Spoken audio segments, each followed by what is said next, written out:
Hello दोस्तों, welcome back to my new video.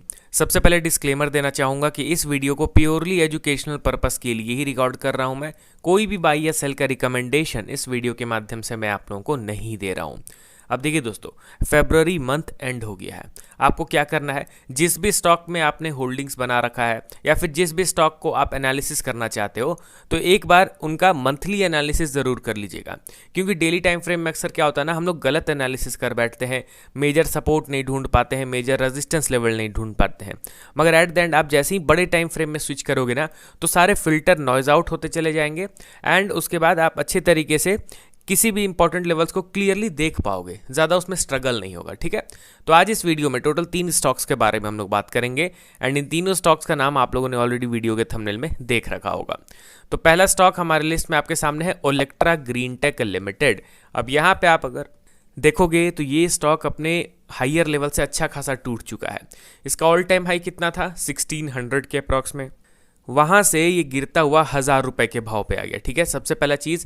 And दूसरा चीज़, क्योंकि ये फंडामेंटली काफ़ी स्ट्रांग है, लगातार इनके अर्निंग्स भी तेज़ रफ्तार में ग्रो कर रहे हैं, उसके चलते इनका जो पी रेशियो है ना, वो ऑल टाइम लो पे आ गया है। मतलब कि आप गेस कीजिए दोस्तों, एक टाइम था जब इसका पी रेशियो 350 को भी क्रॉस कर चुका था एंड अभी उसी का पी रेशियो 50 के आसपास मिल रहा है। तो ऑब्वियसली इसको अंडर वैल्यूड तो कंसीडर करना पड़ेगा।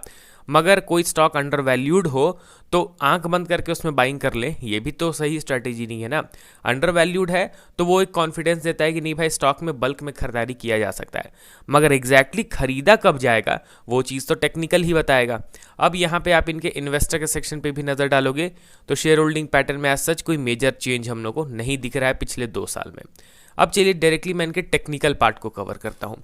यहाँ पे आप देख सकते हो कि लगातार पिछले कुछ वीक से स्टॉक नीचे की ओर गिर रहा है एंड मैं जूम आउट करूं तो पता चलता है कि ये तो ऑल टाइम हाई से अच्छा खासा नीचे गिर चुका है। सॉरी, वो जो 1600 का जो भाव मैंने बताया था वो ऑल टाइम हाई नहीं था, वो 52 वीक हाई था। ऑल टाइम हाई स्टॉक का तो और ज़्यादा है, 2200 के आसपास है एंड 2200 से ये गिर के अभी 1000 के आसपास आ गया। मतलब मोर देन 50% का करेक्शन ऑलरेडी हो चुका है। एंड इस चार्ट को देख के अभी आप लोगों ने ऑलरेडी गेस कर लिया होगा कि स्टॉक अभी किस लेवल पे ट्रेड कर रहा है। ये स्टॉक का one of the major support level है, क्योंकि इसी पर्टिकुलर सपोर्ट लेवल पे 2023 में भी स्टॉक ने एक स्ट्रॉन्ग सपोर्ट लिया, उसके बाद 2025 में इसने लिया और करेंटली ये 2026 में ट्रेड कर रहा है। अब देखिए, टाइम फ्रेम को थोड़ा मैं बड़ा करता हूँ, मंथली टाइम फ्रेम सेट करता हूँ। तो यहाँ पे आप क्या देख रहे हो, मंथली टाइम फ्रेम में आपको दिखेगा कि लोअर हाई क्रिएशन के बाद स्टॉक अपने ब्रेकआउट के लेवल पे पहुँच गया है, यानी ये उसका ब्रेकआउट का लेवल था, यहीं पे अभी ये थोड़ा सा रेस्ट कर रहा है। अब क्योंकि अगर इन केस इसका ब्रेकडाउन होता है ना, तो फिर बड़े फॉल देखने को मिलेंगे। शायद ही ये स्टॉक आ सकता है 500 के भाव पे। हालांकि थोड़ा सा अनरियलिस्टिक लग रहा है, क्योंकि इतना ज़्यादा करेक्शन हो जाएगा इतने फंडामेंटली स्ट्रॉन्ग कंपनी के स्टॉक में, ऐसा मैं एक्सपेक्ट नहीं कर रहा हूँ। मगर मार्केट है, कुछ भी हो सकता है, हम लोग को न्यूट्रल व्यू लेके चलना होगा। तो ये है हमारा अगला मेजर सपोर्ट लेवल। ध्यान दीजिए, मैं मेजर सपोर्ट लेवल की बात कर रहा हूँ। अब ये कब पॉसिबल होगा, after breakdown of this level. ये सपोर्ट को अगर ये तोड़ेगा नीचे की ओर, तभी यहाँ पे आने का मैं एक्सपेक्टेशन लेके चल सकता हूँ, उसके पहले नहीं। तो थोड़ा सा अलर्ट रहेंगे हम लोग एंड अगर इन केस यहीं पे कोई बुलिश प्राइस एक्शन बन जाता है तो वेल एंड गुड, फिर समझेंगे कि नहीं भाई, अभी के लिए तो ये सपोर्ट नहीं टूटने वाला है। अब चलिए बढ़ते हैं हम लोग अगले स्टॉक की ओर। हमारे लिस्ट में आपके सामने है हिंदुस्तान एरोनॉटिक्स लिमिटेड। एक टाइम पे लोग इसको एग्रेसिवली बाई करते जा रहे थे एंड अभी धीरे धीरे करके स्लो पॉइजन की तरह ये एक्ट कर रहा है दोस्तों। जी हाँ, जो स्टॉक द मोमेंटम के साथ नीचे गिरे तो उसमें तो लोगों को दिखता है क्लियरली कि हाँ भाई, स्टॉक क्रैश हो रहा है, निकल जाया जाए या फिर और बाइंग नहीं किया जाए। मगर जो स्टॉक धीरे धीरे करके 2 दिन गिरेगा, 1 दिन उठेगा, 1 दिन उठेगा, 2 दिन गिरेगा, तो इस तरीके के मोमेंटम में ना क्लैरिटी नहीं मिलता है बहुत सारे लोगों को एंड एट द एंड पता चलता है कि वो लोग हर एक सेलिंग स्विंग में एवरेजिंग कर रहे हैं एंड धीरे धीरे करके स्टॉक ऑल टाइम हाई से बहुत ज़्यादा गिर चुका है। अब अगर आप हिंदुस्तान एरोनॉटिक्स लिमिटेड के ही स्टॉक को देख लो तो करेंटली 3913 के लेवल पे ट्रेड कर रहा है एंड इसके ऑल टाइम हाई को आप चेक करो 5500 के आसपास है।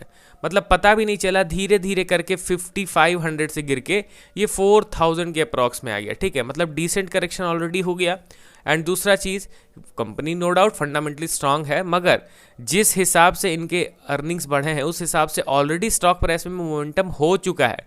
इसी रीज़न के चलते ऑल टाइम हाई से करेक्शन होने के बावजूद ये अंडर वैल्यूड नहीं है, मतलब इसके पी रेशियो में उतना भी ज़्यादा गिरावट नहीं हो गया है कि मैं ओलेक्ट्रा ग्रीन टेक की तरह इसको कंपेयर कर सकूं। ठीक है, अब टेक्निकली इसके चार्ट को मैं आपको दिखाता हूं। ठीक है, यहाँ पे मैं इसका कंपनी का नाम एंटर करता हूं।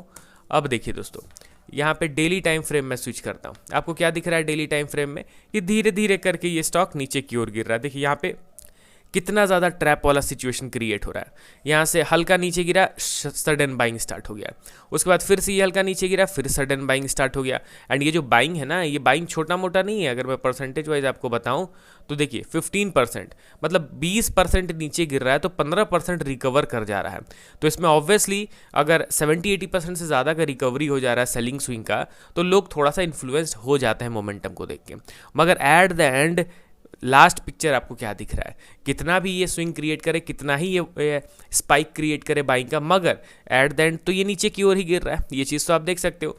अब वीकली टाइम फ्रेम में सेट करता हूँ, थोड़ा सा पिक्चर क्लियर होता हुआ दिखाई दे रहा है। एंड जैसे ही मैं मंथली टाइम फ्रेम सेट करूँगा तो पिक्चर और ज़्यादा क्लियर हो चुका है। क्या क्लियर हो चुका है, ये था स्टॉक का ऑल टाइम हाई, यहाँ से ये नीचे गिरा, फिर यहाँ से बाइंग हुआ, फिर अगेन अब यहाँ से समहाउ एक ट्रिपल टॉप चार्ट पैटर्न बना के ऑब्वियसली ये नीचे की ओर गिर रहा है।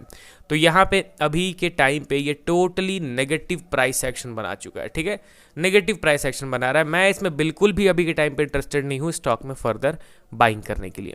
अब चलिए हम लोग बढ़ते हैं अगले और लास्ट स्टॉक की ओर। हमारे लिस्ट में आपके सामने है KPIT टेक्नोलॉजीज लिमिटेड। अब इसके चार्ट को भी अगर देख लिया जाए तो फ्री फॉल हो रहा है। जो इंपॉर्टेंट सपोर्ट हमने ड्रॉ करा था उस सपोर्ट लेवल को ब्रेक करके लगातार नीचे की ओर गिर रहा है। तो यहाँ पे अब और फर्दर बड़ा एक्सपेक्टेशन तो रखा नहीं जाएगा। जो ऑलरेडी सपोर्ट तोड़ के नीचे गिर रहा है वहाँ पे मैं क्यों हर एक लेवल पे रिवर्सल एक्सपेक्ट करूँ। ठीक है, तो आप लोगों ने भी अगर KPIT टेक को होल्ड किया हुआ है तो अभी के लिए थोड़ा इसको इग्नोर कीजिए। ठीक है, क्योंकि ये नेगेटिव प्राइस एक्शन बना के नीचे गिर रहा है। यहाँ पे फर्दर हर दिन इसको ट्रैक करने की ज़रूरत है नहीं। अब यहाँ पे अगर देखा जाए मंथली टाइम फ्रेम में तो सिंपल सा प्राइस एक्शन बना के ये नीचे की ओर गिर रहा है। अगर मेजर सपोर्ट की आप बात करोगे तो यही जो करंट मार्केट प्राइस है ना, करंट मार्केट प्राइस वो वही ऑलरेडी सपोर्ट लेवल है। और उसके बाद अगला मेजर सपोर्ट लेवल थोड़ा नीचे का दिखता है, यानी 500 रुपये के आसपास। अब 500 रुपये इन द सेंस कि करंट मार्केट प्राइस से और 50% करेक्शन।